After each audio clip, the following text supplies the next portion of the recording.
katulime kino kigenda kuba kikolebwa buli lwa mukaaga olusembe mwezi mugenda kukola tulina kusooka kweteekateeka ne tukola waka pulaani ku lunaku olwo gye tumutwala beeteeseteese bulungi naye kakati waliyo kagundi kamu waliyo ka excavator kamu waliyo doozi emu eneesobola tebere overwhelmed mutegeera bulungi nnyo genda kati otunuulire emmotoka eziri eri emmotoka esobola kukola trip emu olwa congestion eri eri buyala tulinawo emashini emu okupima kasasiro edda tebapimanga kasasiro naye kati waliyo tupima tani mmeka zetututte so twagala gavumenti esooka etegeere nti ekintu kya kasasiro kinene kimu then etuyambeko tulabe nga tumugjawo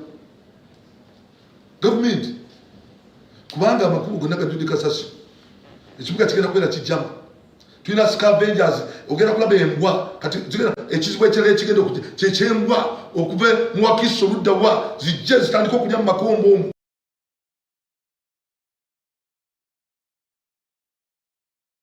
mulimu buli kimu kyonna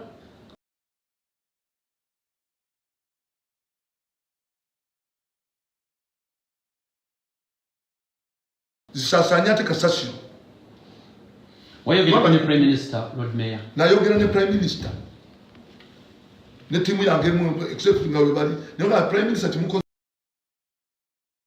kikyalo oleta directive yandibadde abantu basooka ne bagimanya ne basensitizing abantu tetweteekateeka tetulina capacity nga KCCA kati ate genda eyiganga genda Wakiso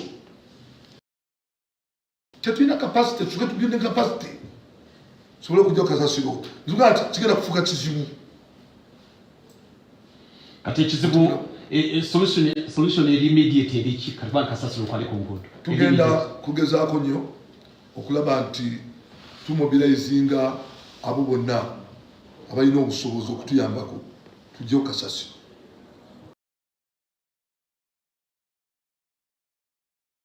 emmotoka zange nazideploy zedda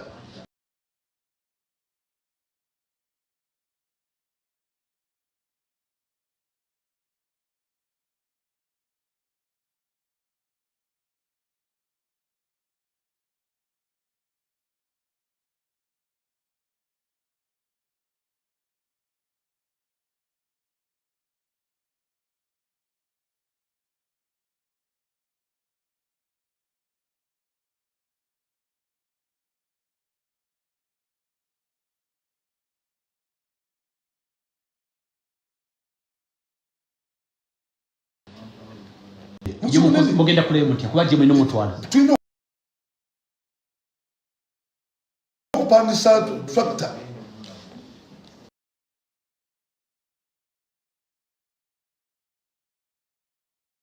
tulina okwayalinga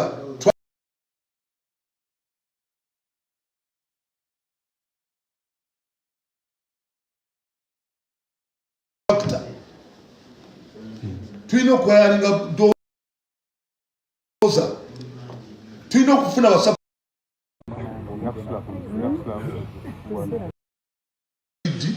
tulabe nteekateeka kindi bateeseteese okulaba nti ebyona bikola kibikola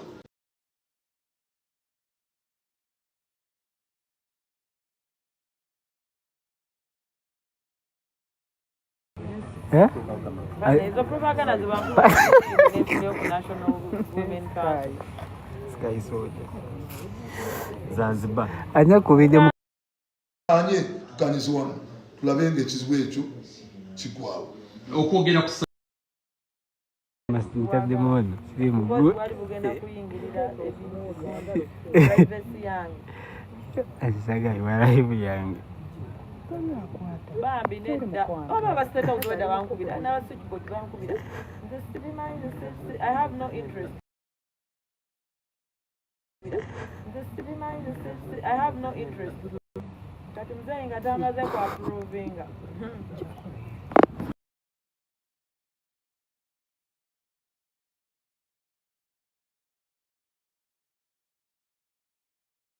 batata tata nkulaba tata nkulaba mukama nkulaba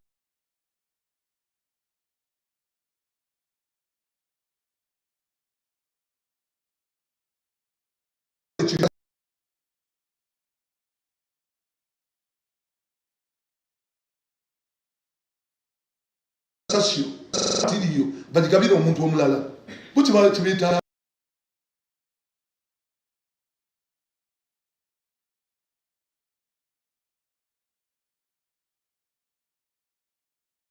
sasio tiriyo bagigabira omuntu omulala bukimala kibita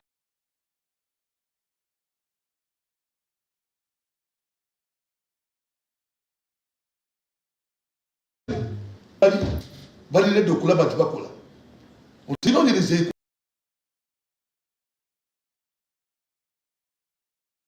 baliredde okulaba nti bakola otinoonyerezeeko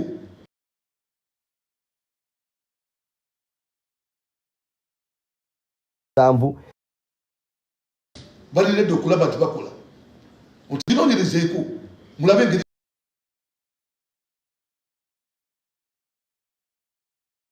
because recently we were told that the road from the industrial park, that is Namave, to Joker's Hotel is under AFCON, something of that sort. It's going to be constructed by AFCON, and then you've also mentioned infrastructure development, and that's part of it. So I kindly request that you liaise with the Ministry of Sports to make it done as soon as possible. Mr. Chairman, my concern is on page 5.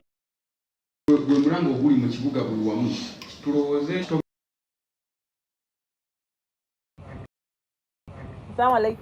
tomedde ne kitabeera okutuusa leero era nga tusaba atukuumire ddala atuwangaaze tulabeko ku byenjawulo tulabeko ku Uganda ng'eweddemu obwavu tulabeko abantu bonna nga bagaggawadde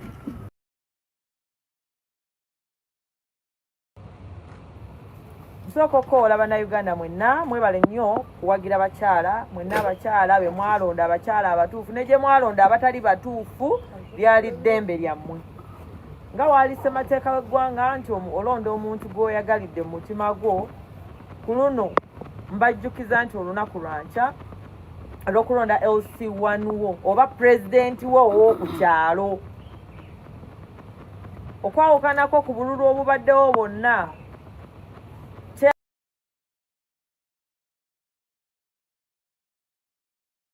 ganya ebyamataka yakwasaganya obusongasonga bwonna obubeerawo enkulaakulana wejja ku kyalo tosobola giteekawo nga chairman tasazeewo oba nga tokwataganye na chairman so nabwe kityo akalulu kano kansonga nnyo tugenda londa pulezidenti waffe ow'oku kyalo asookebwako we mulonda obubi service delivery obingira we mulonda nti olonze kabina olonze muntu alabika obulungi olonze olwokubadde ono girlfriend wooba na ojja kubako kyomufunako nga tolonze muntu agenda okudelivaringa service eri mwenna ab'okukyalo ekyo kitegeeza ekyo ekyalo kigenda kubeera nga tekigenda kukulaakulana paka 232 mpaka 232 so nabwe kityo mbakoola mwena bannayuganda mbajjukiza era mbadde mbagamba okuva mu ntandikwa tugenda londa chairman waffe oba pulezidenti waffe ow'okukyalo tukeereko luli twasanga ebifo ebimu nga oba electoral commission yetalambika bulungi kugwa abantu budde simanyi naye twagenda okutambula ku bitundu ebimu ne twesanga nti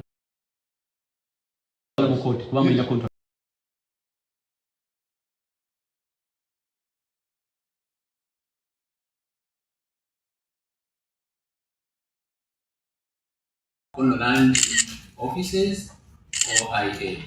So have you tried to find out the ownership of these titles? It is common practice that when officials in the entities get to know that the government is allocating land for some activity, people rush faster connive with officials of Ministry of Land and acquire those lands for themselves to the detriment of government. In addition to that, I come from Kisoro, and the industrial park in Kisoro has been very redundant. You said, you indicated that it could be one of the priorities you are going to handle. We hope that there will be timelines so that we can hold you accountable as and when perhaps you fail. Yes, that's for that. Yes, yeah, thank you, Chairman. Now, Mr. Chairman, as a processor, our main work is to examine numbers, audit reports. Out of 100%, 70% of our time should be on real numbers, not just these other issues you see. These are rising out of the audit, and whenever we're examining them, we should relate them to the numbers. How do they affect the financial statements? But we are making these other issues, these are just like issues out of the audit, to be the main subject of our discussion.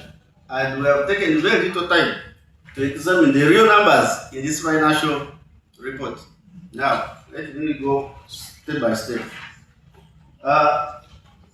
Madam, the finance. you assist them with the page? Yes, I will mention it. Yeah.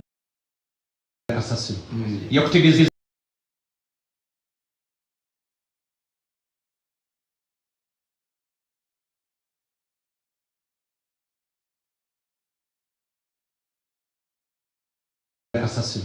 yakutegeeza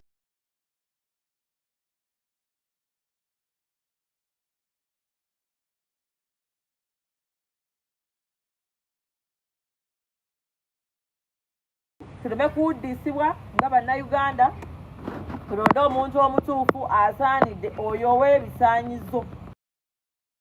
Your what? Register. That is where the issue will be. Number two, there's something I read about what the Board of Survey report for all entities of government. I want you to give us the Board of Survey report for 2024, then give us the one of 2025. We shall be able to see the movement in those assets. 2025. Now, page 23, there's a cash flow statement. Let's go slow. You wanted the Board of Survey report and what else? And also the schedule of assets that were removed from the register and the approval process. How you got them off the 27 billion asset. Have you captured them well? Yes, I've captured them well. Yes. During preparation of financial statement, accountant general issues guidelines, which we follow. And asset adjustments is centralized. Yes. That is what you give have us. roles to do anything. We give a write-up, provide the Excel sheet, and accountant general's team, when it's in the house, they can be. That is what you are going to give us. Okay. So you are going to provide what? I'm going to provide the asset register. These ones are just printed through the system. Is it updated? It is updated because the accounts are Not the full register. We want the ones that the land that you removed that makes the 27 billion and the approval process. No, I think can give us all, but we are interested in the adjusted value. Adjusted value. Okay. What was its value before? What was the value after adjustment? And what process did you go through because that adjustment? Then have you captured it well? Yes. Mr. Chairman, that is clear. Okay. Okay. Now, when we go to number 20, page 23, when you look at your cash flow statement, there is a cash balance of 65 million as at the end of year. The net change in cash and cash equivalents. Now, when you come to your balance sheet on page 22, the cash and bank balance is zero on your balance sheet. It has zero balance. But when you go to your cash flow, there is a balance of 65 million as at the end of year. And this balance is supposed to be the one moving to the balance sheet.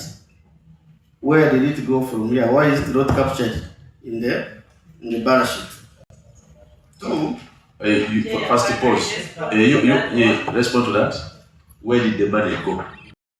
We should look to be sad. I'm talking about better smart. Sapulete kuva. Ekikalu kyo no kikuba. No tugamba toli mwavu omutego guti.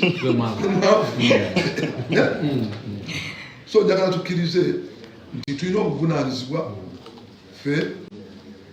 fe ng'abakulembeze okukyusa abaana bano okubafuula kyebalina okubeera. Tuleme kufuula abaana bano tubalekerayo mu mbeera gye tugenda bakozeseza. Ontegera bulungi nnyo. Njagala obeere nga buli kaseera nkuba minusu 15 baagala mirimu. Ekyennaku nti bannaffe abamu abali ebweru bo balina emirimu ate be boogerera bano abaana.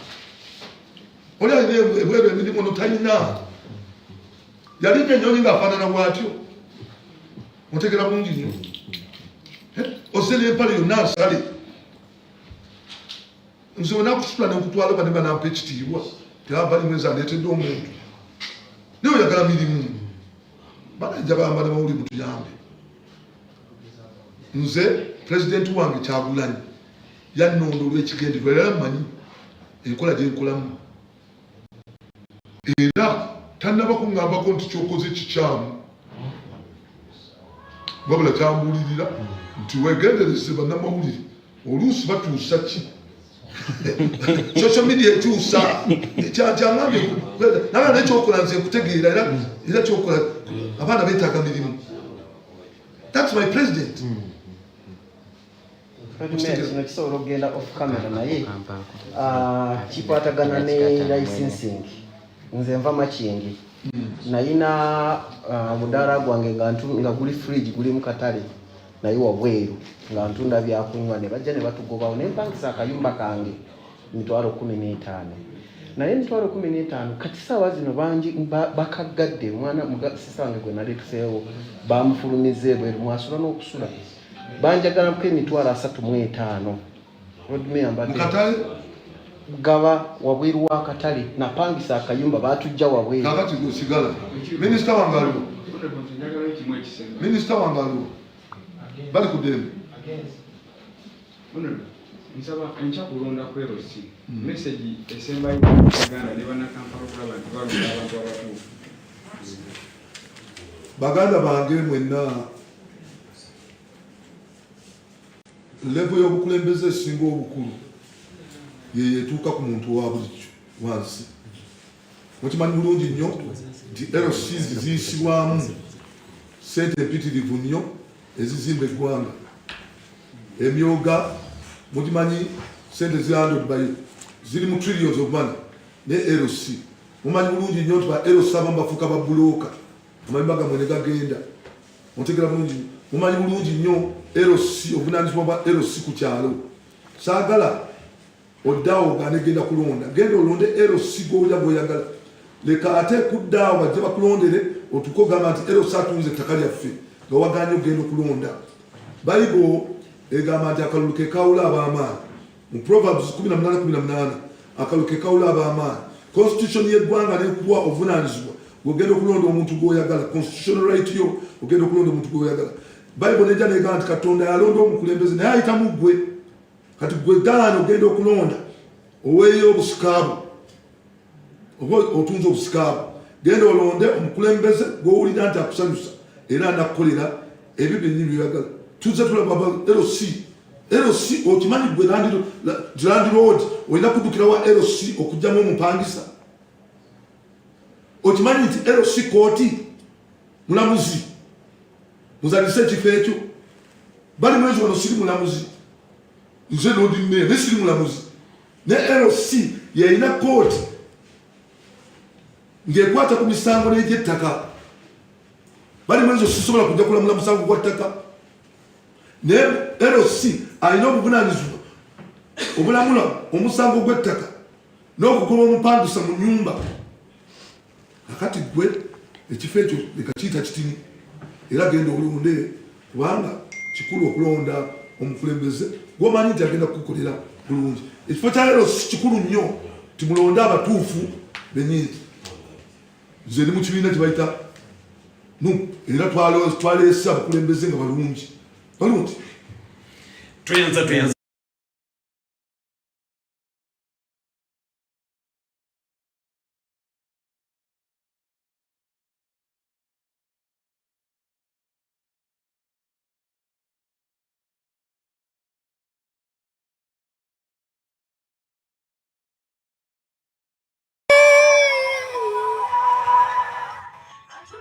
sababu ya kuiba kwako.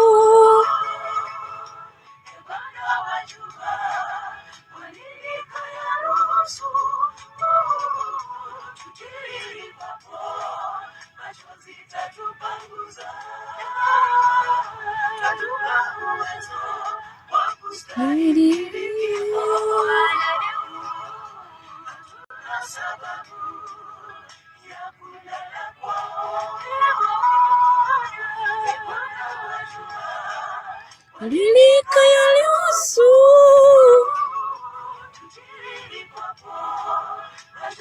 tatupangusa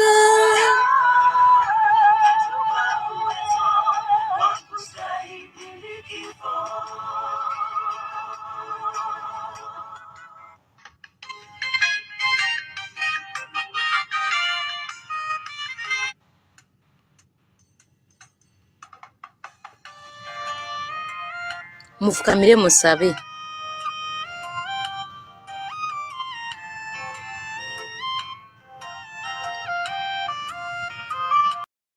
This is the net book value for the year, okay? Then from that, of course, the auditor must have verified the additions if they happen. Do you appreciate the question? Yes, Honorable. Yes. I've appreciated. Yes, switch on. I've appreciated, but that schedule is talking of is on page 59. It even details. Of which document? The big one? The very one we are using. We have a PD. This big one? Of the financials. Yes. It even shows the category, what was ICT, what was machinery. Summary statement of stores and other assets, physical assets, as at the end of the year. Shows the opening. What is the depreciation for the year? There is a depreciation schedule. Where?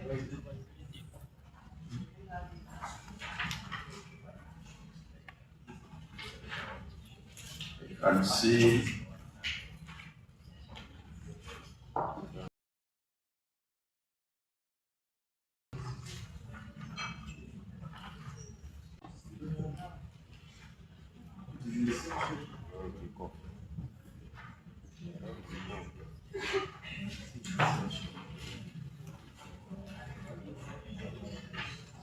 So can I be getting another question as to trace the schedule? Yes. Yes, let me as she traces the schedule. Maybe other questions are going to the director. Yeah, thank you, Mr. Chair. My concern is on 1.1. I would like UIA to provide the evidence of the acquired land and also where is this land located. Then also my question, the first question I asked the Director General wasn't answered, whereby I was asking, we had a previous strategy whereby it's been reported by the investors to court, been sued to court, and you were implementing another strategy which was involving the digital monitoring. So I was wondering how it would be different, because the way you elaborated, it showed that you'll be doing the same as the other analog strategy. So what is the difference between the two? Thank you very much. I hope you have captured it. Honorable Historical, what was your issue? I have nothing to add. We proceed. No, Honorable I'll come back to you. Maybe Honorable Zahala, you had something to add? Let me go to Honorable Zahala. Eureka. Thank you, Chair. Chair, I think we can proceed because she raised a very pertinent question where she requested to know where the land is located and if it is there. Has it been put to use or it is still redundant? Thank you, Chair. By land, you mean all the land owned by Uganda Investment Authority? Yes, Chair. Was that your, yes? Yes, Chair, and by the evidence, I mean the land titles. We want to have a look at them. Thank you. I believe there is land where they have land titles and where they don't have land. I think they must also provide at least another structure of the land without titles, but owned, procured, or yet to be procured, or cleared for transfer to Uganda Investment Authority. Because we need that those two categories well elaborated. Yes, Honorable. Mr. Chair, I also need to ask DG and also to request you. You know that you're the... By DG you mean Director General or he has a nickname? DG, isn't he? A Director General? So that is the abbreviation? Yes. They mean you? Yes, I mean him. Because he's an engine of the development of this country, especially on employment. When you are bringing in these factories, Ugandans get jobs. So please try to put those industries in place to ensure that Ugandans are employed. Please, that's my request, Mr. Chair. So in simple terms, you want to fast track the development of these industrial parks? Yes. So you'll give us the status update of all these parks. Are you just naming them? Is there any development going on? And who is doing what? Who is developing? For example, Namambe. Who is developing Namambe? When we see a lot of balances here, if you are meant to pay them, do you pay the contractors, these engineers, the contractors? I heard of Kasese. What is happening in Kasese? We talked about the roads and then the other industrial parks. Update us and be on record. What is the work on the ground in these industrial parks? I think it serves to answer whatever is concerned. And any impediments, if any. We may miss out some impediments, but in a situation where you have a lot of unspent balances, we need to know, is it your reluctance? Is it a question of contractors? Or you are just waiting for the future? Honorable Mara, have you reconciled with your neighbor? My neighbor here knows. My neighbor here now has agreed with my approach. Share two issues only, and I'm going to make a rejoinder on what the chairman was talking about. Mr. Director General, you know the very many districts and municipalities donated land to Uganda Investment Authority. I recall West Nile, Audit, Gulu, Lira, Dokolo, Soroti, and these are land for free, not for buying.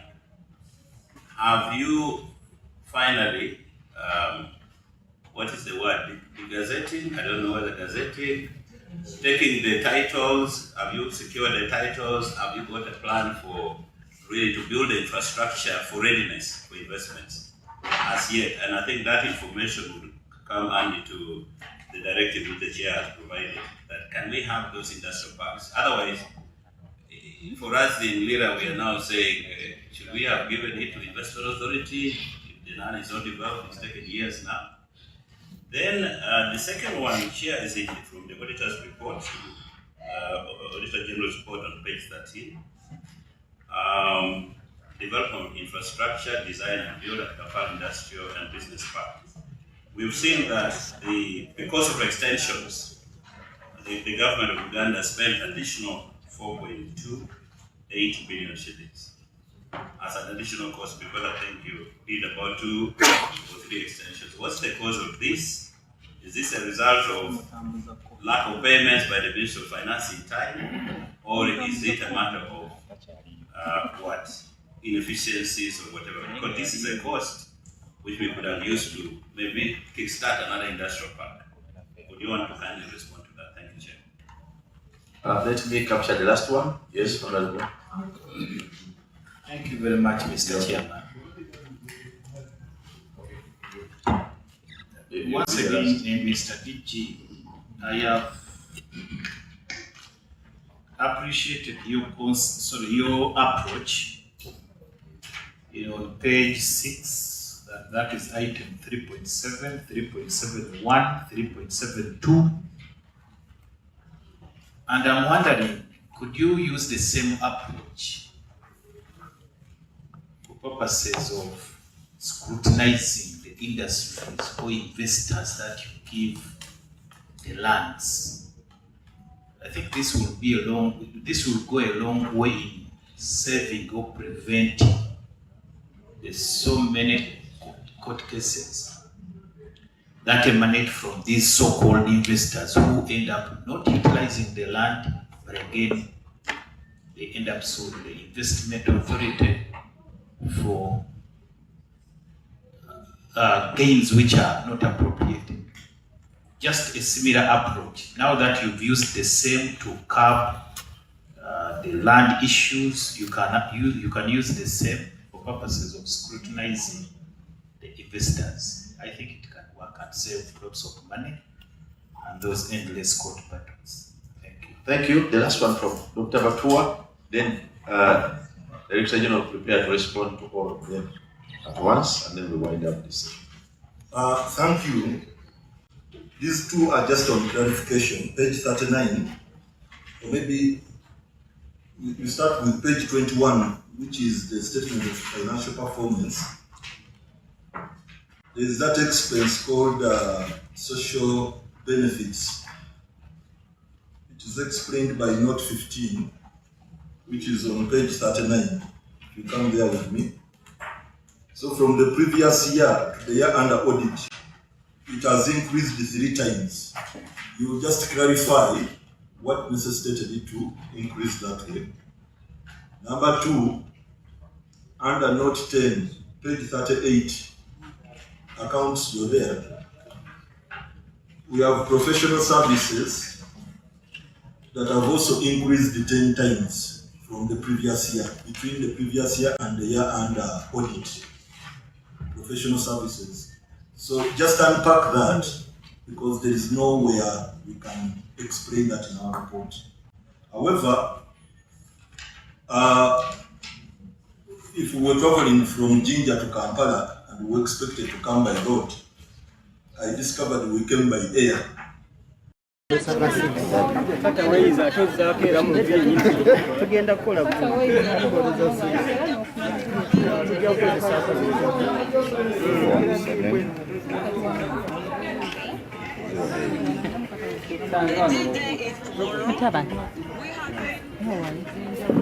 Yangu mpesi 50 mpende sente zangu. Ebitiibwa ebingi. Ndo musajja olowooza yakwatisa. Naye oli namugambye tiyanziridde. Wamukubidde.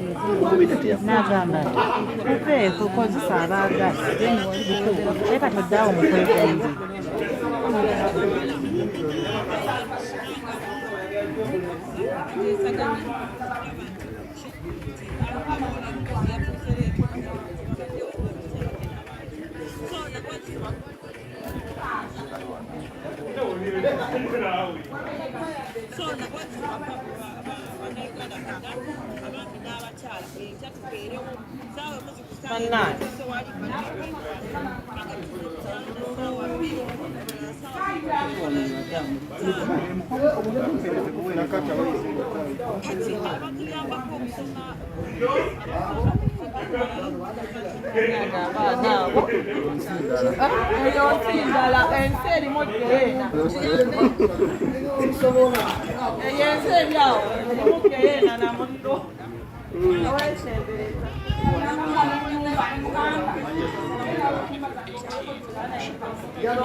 Choka no human rights.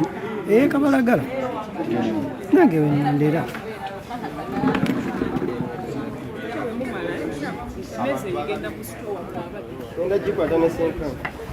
Which store? Okay.